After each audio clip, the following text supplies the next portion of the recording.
Hello all, welcome back to one more session on friction. In the previous classes we have discussed about force of friction or the definition of friction, types of friction, static, limiting and kinetic friction, limiting friction or the friction at verge of motion or sliding, dry friction, fluid friction, coefficient of friction, angle of friction, cone of friction and angle of repose. We also dealt with two problems wherein one was on a horizontal surface and the second one was on inclined surface. Now let us come to the next type of problem. Here is a problem in which the statement goes this way: show that magnitude of force required to pull is less than the magnitude of push.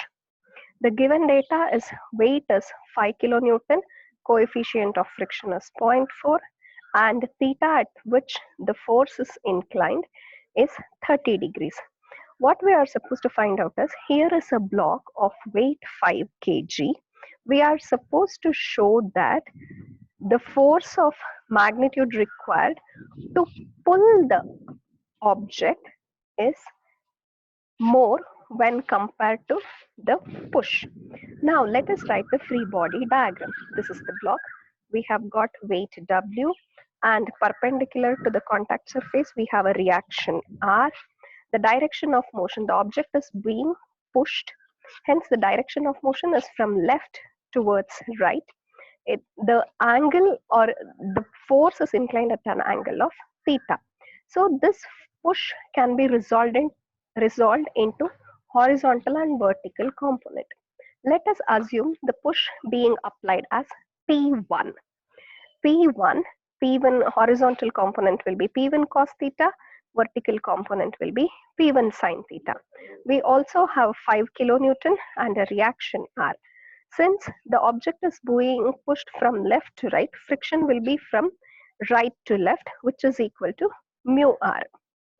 Now, on the other side, we have one more figure wherein instead of push, the object is being pulled at an angle of theta. If it is being pulled, even here, the direction of motion is from left to right. Hence, the friction, even in this case, will be in left to right direction, which is Fr equal to mu times of R. Now, how do we solve this problem is, the free body diagram is as shown over here.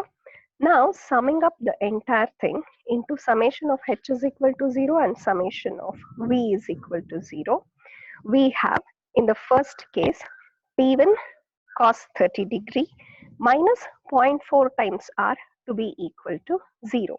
This constitutes the first equation. Summation of v to be equal to 0, we have r in the positive sense and weight and P1 sin theta with negative symbol to be equal to 0.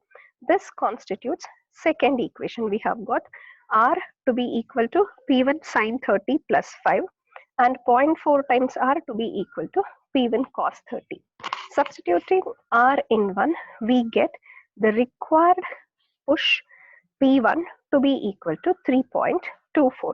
Similarly, solving the second concept, we get P2 to be equal to 1.876 kilonewton.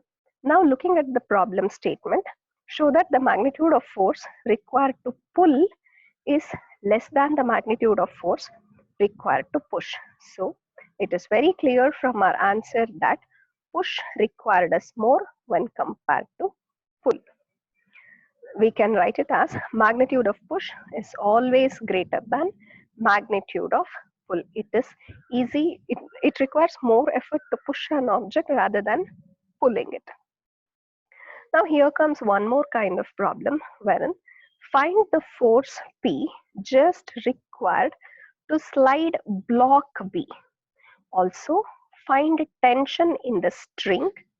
WA, weight of the block A is 500 Newton, weight of the block B is 1000 Newton, and coefficient of friction is 0.2 for all contact surfaces.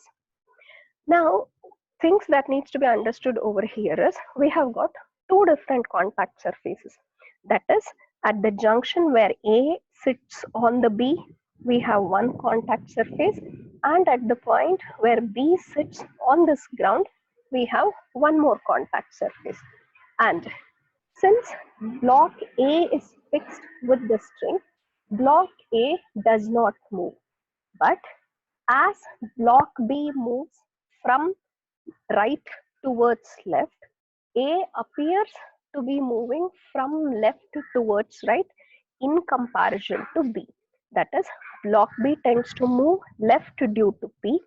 Block A tends to move right with respect to B. Now, this problem needs to be solved at two stages for both the contact surfaces. That is, writing free body diagram of A, I have 500 Newton, that is the weight of the block, and the string is over here. Because of the string, a tension will be created, thus the arrow in the outward direction.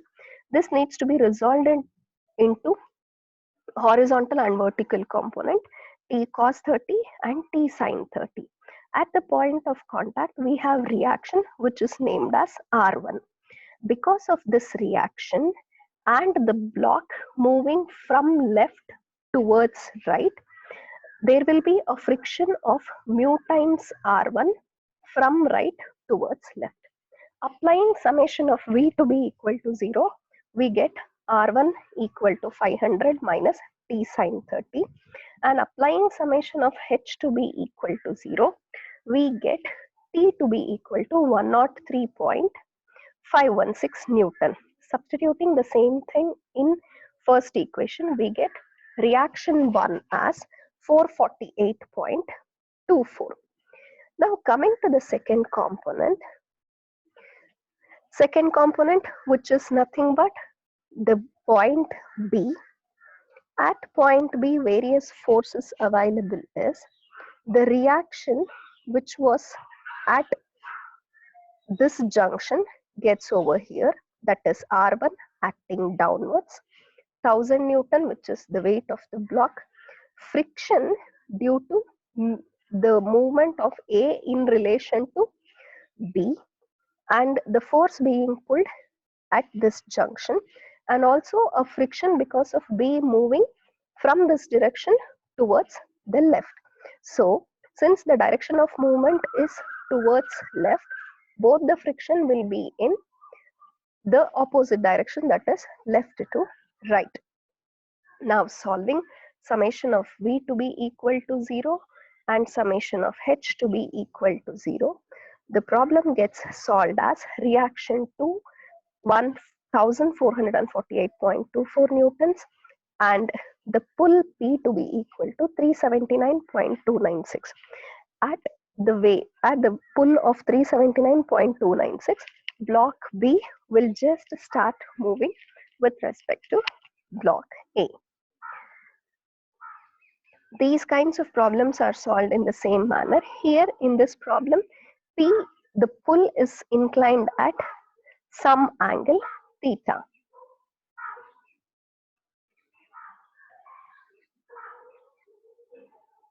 We have one more problem. A very similar problem was solved in our previous slides. Going ahead, now we have a frictionless pulley. Two blocks A and B weighing 2 kilonewton and 1.5 kilonewton are connected by a wire passing over a frictionless pulley as shown in the figure. Determine the magnitude